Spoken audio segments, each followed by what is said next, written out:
Depresija yra viena iš priemonių, kada žmogus nori išvengti tokio stipraus emocinio spaudimo. Ir žmogus grėbėsi tos priemonės, kada nebegali išlaikyti emocinės įtampos.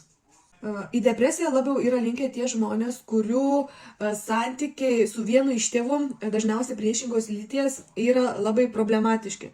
Ir labai dažnai tos problemos yra perkeliamos į santykius su sutuoktiniu. Ir sutuoktinis yra verčiamas daryti tai, kas galbūt turėjo būti skirta vienam iš tų tėvų. Kai toks žmogus atsisako savo padėti, tai ir taip ir toliau gyvena tam pyktį ir gramzdina save į labai gilų skausmą. Tai giliai vienatvėje patirtas skausmas gali sukelti tokį protinį disbalansą kaip depresija. Ir kadangi vaikystėje neturėjau kam išsipasakoti, pasidalinti savo rūpesčiais, tai toks žmogus neišmoko pasitikėti kitais žmonėmis. Užgniaužė savo norus, užsidarė savį ir ėmė kaupti pyktį ir neapykantą.